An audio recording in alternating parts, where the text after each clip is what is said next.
So we're continuing to read the World of Warcraft Chronicles, Volume 1, and we're on to the founding of Quel'Thalas, 6,800 years before the Dark Portal. See, we're slowly getting closer.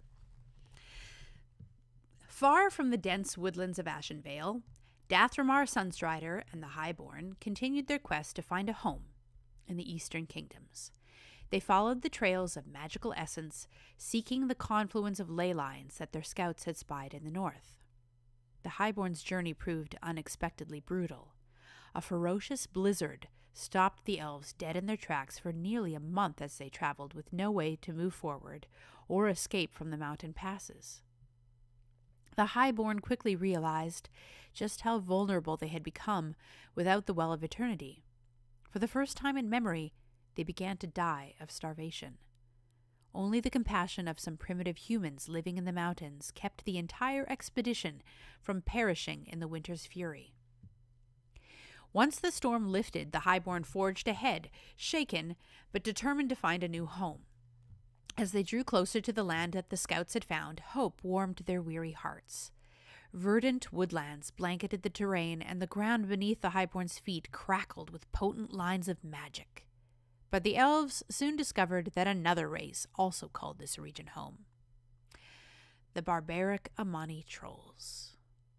The arrival of the Highborn infuriated the trolls, who harbored a bitter hatred of elves from the days of Queen Ashara.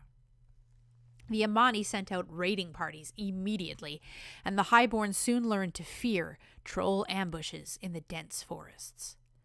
Yet the elves stubbornly pressed forward, using their magical prowess to decimate any Amani who dared cross their path. Soon the trolls also learned to tread cautiously. The continuous skirmishes fostered a mutual enmity between the Amani and the Highborn. Despite the trolls' ferocity, the elves finally reached the nexus of ley lines they had been seeking. Powerful torrents of arcane energy converged in the vibrant forests. Dathramar proclaimed that this was where they would begin their civilization anew. Before the eyes of his followers, Dathramar revealed something he had kept hidden over the long and tortuous journey to the north. A vial filled with the enchanted waters from the original Well of Eternity. Just before the Highborn had been exiled from Mount Hyjal, Dathramar had secretly taken one of Illidan Stormrage's remaining vials from the custody of the Night Elves. Dathramar poured the vial into a small lake at the center of the Nexus, and a brilliant fount of energy tore through the skies of Azeroth. The Highborn dubbed this glorious cradle of power the Sunwell, a name chosen in honor of Dathramar and his bold quest to reignite their culture. Thereafter, the Highborn abandoned their traditional worship of the moon, instead taking their strength from the sun. In time, they would even be known by a new name: High Elves. The amount of arcane power available to the elves increased by an astonishing degree. Many of them proclaimed that Dathramar had brought them salvation. They called their new land Quel'Thalas, or High Home, and declared that it would dwarf the Night Elf civilization and stand as a monument for the ages. The trolls did not agree. The High Elves had built their new kingdom atop ancient Amani ruins still considered hallowed ground by the trolls. Outnumbering the elves by more than 10-1, the Amani struggled ferociously to drive the invaders from their sacred land. The High Elves drew on the full might of their newfound power, barely holding off the trolls' assaults. Dathramar himself led almost every battle against the fierce Amani. Bit by bit, the elves carved out the borders of their kingdom, securing a new home paid for in the blood of their brothers and sisters. Yet many of the High Elves grew wary of their rampant use of arcane magic, fearing that it could draw the Burning Legion to Azeroth once again. Dathramar sent his most powerful arcanists to find a solution. Over several decades, they built a series of monolithic rune stones around Quel'Thalas' borders. This barrier was called Ban Dinarel, or the Gatekeeper in the High Elven tongue. It would prevent others from detecting the elves' usage of arcane magic, and it would also frighten away the superstitious Amani. The trolls eventually retreated back to their temple city of Zolaman. They decided it was safer to ambush elven convoys that strayed beyond the magic barrier than to launch a full-scale assault on Quel'Thalas. An elite group of high elf rangers soon arose to combat this threat. Inside the borders of Quel'Thalas, civilization thrived. No longer fearful of using magic, the high elves created marvelous works and bathed their land in eternal springtime. Never again would they experience another winter as brutal as the one they had suffered en route to this land. Their capital, Silver Moon City, became a shining monument to the memory of the elves' ancient empire. With the new empire established, Dathramar stepped down as leader. His bloodline would go on to inherit a kingdom of peace and prosperity. Yet this era would come to an end when Dathramar's great-grandson, Anasterion, donned the mantle of leadership. He would come to power at a time when his people faced war with the trolls once again. The Curse of Crystal Song, 6,000 years before the Dark Portal. As Quel'Thalas flourished, other highborn communities across the world struggled to survive. One such community dwelled in the city of Shandaral, a repository of arcane relics and artifacts. At the apex of the Night Elf Empire, this outpost had been established in the northern reaches of Kalimdor. Following the Sundering, Azeroth's main continent had fractured into multiple landmasses. Now Shandaral and its highborn dwelled in the frigid heart of a new and harsh continent known as Northrend. The Shandaral highborn remained in total isolation, cut off from their cousins in Kalimdor and the Eastern Kingdoms. Their distance from the Second Well of Eternity left them vulnerable to disease and other ailments. Yet unlike Dathramar's followers, the Shandaral highborn did not possess any vials of the Well of Eternity's waters. They had no way to create a surrogate source of power. For centuries, these highborn scoured the surrounding forests of Moonsong for a means to sustain themselves. During this time, the highborn witnessed members of the Blue Dragonflight using spells to crystallize living things and draw power from them. Although the dragons performed these acts out of mere curiosity, the elves saw the technique as a means to end their suffering forever. Attempts by the highborn to interact with the dragons were ignored, or in some cases met with open hostility. Out of desperation, a group of highborn sorcerers infiltrated the Blue Flight's wondrous lair, the Nexus. The highborn succeeded in learning the dragon's techniques, but greed also drove them to take more than they had come for. The elves pilfered some of the powerful relics stored in the Nexus. In doing so, they triggered magical wards, sending the blue dragons into a frenzy. Although the highborn thieves escaped with their lives, they knew full well that the dragons would seek retribution. That day soon arrived. Dozens of blue dragons descended on Shandaral, seething with indignation at the theft of their precious relics by the lesser highborn. The elven sorcerers, desperate to drive away their enemies, gathered on an icy cliff overlooking Moonsong. There they agreed to use the techniques they had acquired from the Nexus. As one, the highborn sorcerers focused their power, hoping to crystallize a small portion of the forest and use its energies as a weapon to annihilate the dragons. The spell proved disastrous. The highborn's reckless casting set off a blinding explosion visible from as far away as Kalimdor and the Eastern Kingdoms. The roaring torrent of energy instantly crystallized the entire forest of Moonsong.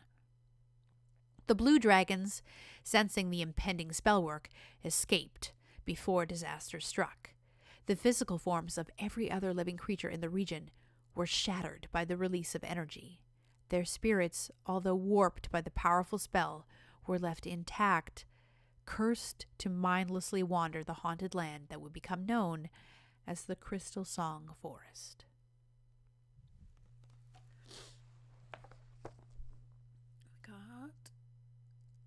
There we go. Blue dragons descend on the highborn in the forest of Moonsong.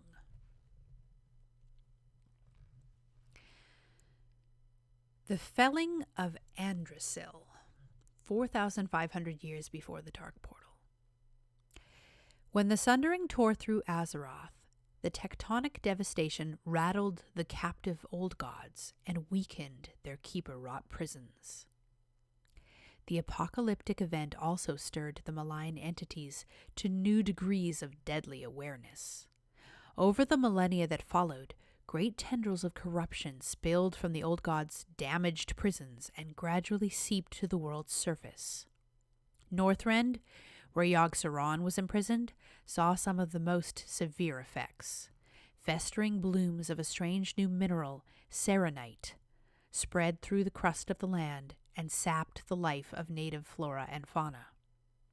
Upon discovering serenite, a small group of druids from the Cenarian Circle decided to eradicate it. They reasoned that if the life-giving energies of the World Tree could heal the lands around Mount Hyjal, another great tree could do the same in Northrend. The group's leader, Fandral Staghelm, soon became obsessed with the idea. Some druids advised him to seek the guidance of the dragon aspects. Their knowledge and blessings had allowed Nordrassil to flourish. Without them, planting another great tree could have unforeseen consequences. Yet Staghelm believed there was no time to wait. Serenite was spreading unchecked throughout Northrend and even in other parts of the world. Rather than waste time in endless debates, Staghelm moved to act, without consulting the aspects or the rest of the Cenarian Circle. Fandral and his closest followers secretly cut 6 enchanted branches from the boughs of Nordrassil. With the branches in hand, they traveled the world to locations where serenite blooms had sprung to life. One by one, the druids planted the branches in these regions, hoping to thwart the corruption. The areas where Fandral and his allies left their mark include Ashenvale, Crystalsong Forest, Quel'Thalas, and 2 remote regions in the eastern kingdoms that would later be known as Duskwood and the Hinterlands. The branches quickly took root and became new trees. Together they acted like conduits, channeling the powers of the Emerald Dream into the waking world, strengthening the nearby wildlife and scouring the serenite deposits. Heartened by their success, the druids planted the last and greatest of the branches in the mountains of Northrend over the largest growth of serenite. This new world tree, named Andrasil, or Crown of the Snow, grew with astonishing speed, and the benefits were almost immediate. The spread of serenite ceased, and wildlife flourished anew. Malfurion and the rest of the Cenarian Circle became furious upon learning that these branches had been planted without their approval. They did, however, agree that the plan seemed to have worked. For several decades, Andrasil towered over Northrend, and all seemed well. Yet in time, circumstances changed. Bloody battles erupted between the Tonka and the forest nymphs of Northrend, 2 races not known for their warring ways. The fighting was sudden and shockingly vicious, filled with barbarism and unspeakably vile acts. Word slowly reached the druids, and the Cenarian Circle launched an expedition to investigate the source of the violence. What the druids found chilled them to their marrow. Andrasil's roots had reached so deep into the earth that they had touched Yogg-Saron's subterranean prison. The old god had infused the tree with its foul energies, and thus all living creatures in the area were slowly being driven to madness. The Cenarian Circle knew that, without the blessing of the aspects, Andrasil was vulnerable to corruption. They were also aware that there was no way to spare the World Tree or ease its suffering.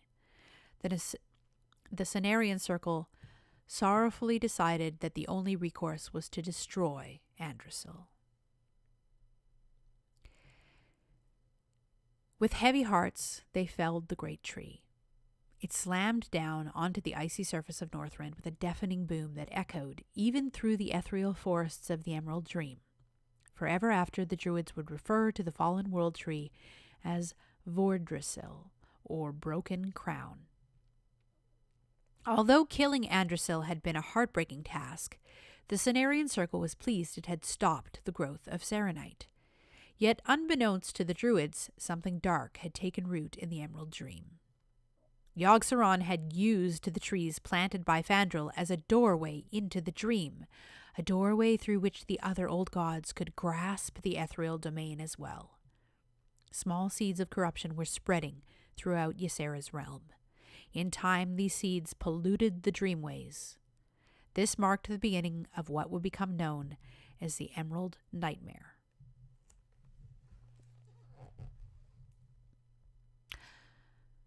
How long have we been going on for? Well, not that long. We can continue on. It's starting a different story about the gnomes. Exodus of the gnomes. As wars raged and new civilizations across the surface of Azeroth, the earthen large... Sorry. I'm confused about how this sentence is going. As wars raged and new civilizations arose across the surface of Azeroth, the earthen largely kept to themselves. They were unconcerned with the activities of the world's other races. Some earthen remained isolated underneath the icy mountains of Northrend. Others who came south with Keeper Arcades and the giantess Ironaya in an earlier age slumbered within the catacomb vaults of Oldamon.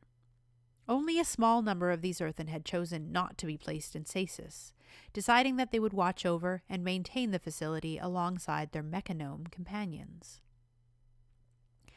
During this period, Arcades and Ironaya grew distant from their servants. They became ever more obsessed with trying to cure the curse of flesh. Arcades and Ironaya often retreated into the lowest chambers of Oldamon, spending years in quiet contemplation. Eventually, the two colossal Titanforged would disappear from sight and settle into a long period of hibernation. Centuries passed without word from either of them, and the Mechanomes and Earthen were left to manage Oldamon on their own. When the Sundering tore through Azeroth, many of the active Earthen reeled from the catastrophe. They felt the pain of the broken world as their own. They tunneled deep within Oldamon and locked themselves away within the hibernation chambers alongside their sleeping brethren. Only the Mechanomes remained to watch over the facility, yet they too eventually succumbed to the curse of flesh. The affliction caused many of them to degenerate into fleshy beings later known simply as gnomes. Physically and mentally debilitated, these creatures lost all sense of purpose and abandoned the halls of Oldamon. They fled into the surrounding mountain peaks and caverns. Only a handful of Mechanomes stayed in the facility, still driven by their Titan-forged imperative. The first generation of gnomes carved out an existence in the snowy mountains to the west of Oldamon. Lacking natural strength and defenses, the frail gnomes struggled to survive amid the harsh elements, barbaric ice trolls, and other threats that roamed the land. They did, however, retain their natural intellect and ingenuity. As generations passed, the gnomes dedicated themselves to technological advancement and discovery. These would be their only means of sustaining themselves in the savage new world. To this end, the gnomes eschewed record-keeping and oral storytelling, considering them immaterial to survival. In only a few generations, the gnomes lost all knowledge of their Titan-forged heritage. What they gained, however, was a new society. Their ingenious engineering and sciences had helped them overcome hardship after hardship. The gnomes carved out a series of highly fortified dwellings deep within the cold mountains of what would become known as Dun Moreau.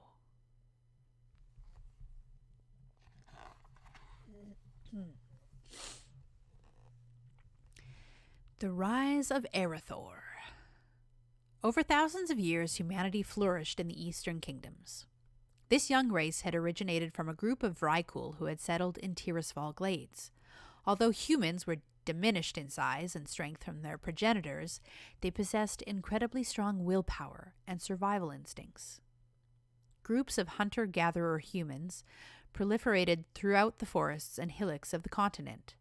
As their society evolved and advanced, humans gathered in an array of different tribes.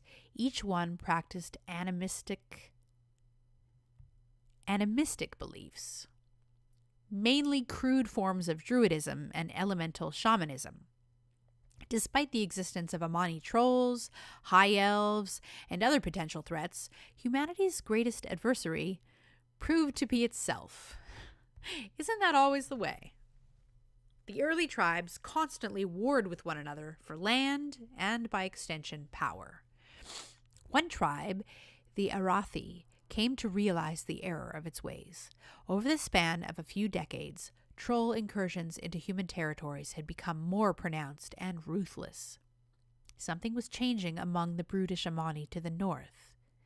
The Arathi knew that if humankind remained divided, it would stand little chance against a true war with its moss-skinned foes. Led by warlord Thoradin, the tribe embarked on a campaign to bring its rivals under a single banner, whether by force or diplomacy. The Arathi lived on the northeastern borders of human lands and had a long history of skirmishes with the trolls. This experience had honed Thoradin into a master tactician and strategist. In the span of just 6 years, the warlord brought the other tribes to heel. He won a few of his adversaries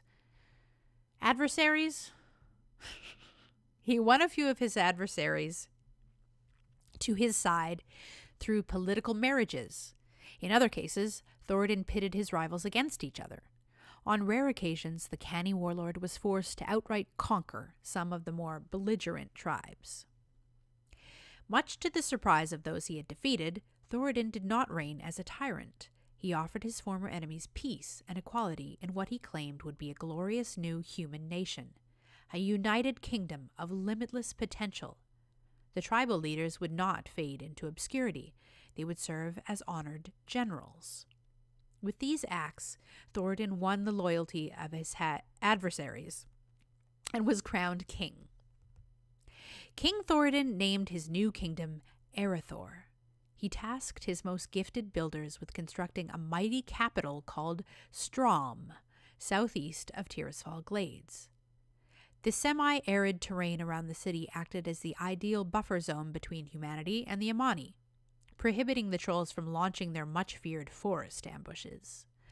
Thoradin also ordered his people to build a great wall near the capital to further shield them from Amani incursions. Word of Strom's might quickly spread among other disparate human tribes throughout the continent. Many flocked to the fortress for safety. Just as Thoradin had expected, Amani trolls soon began encroaching on outlying lands controlled by the humans. The king dispatched 2 of his most prominent generals to gather intelligence on their enemies and waylay any of the brutes who strayed too deep into Erethdor's borders. One of these generals was named Igneous. He and his people originally dwelled among the rugged slopes around the Alterac Mountains. Though considered uncouth and savage by many of the humans from other regions, Igneous and his Northlanders were unmatched in their bravery and strength. They stalked well beyond Erethdor's borders, slaughtering any trolls whom they found skulking in the woodlands. Igneous would garner the name Trollbane for the amount of Amani blood he spilled. Thoradin's other favored general was Lord Dane, who hailed from the heart of Tirisfal Glades. He and his regimented warriors were considered more refined than Igneous and the other mountain folk.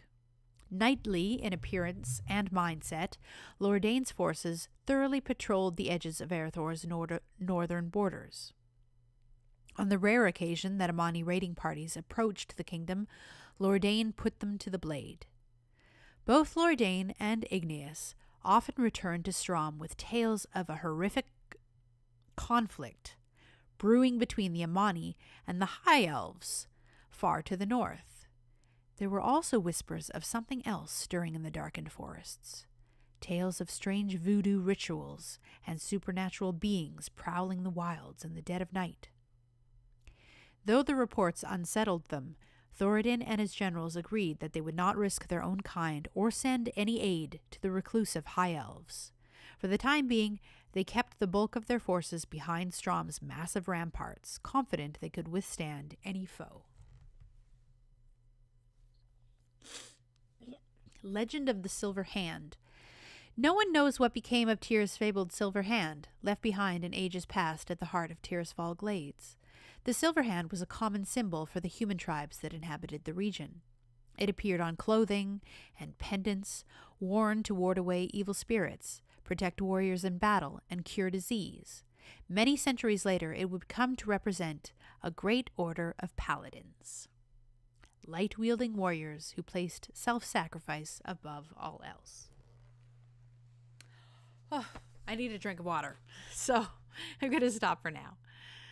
Thank you for listening. We'll see you again next time.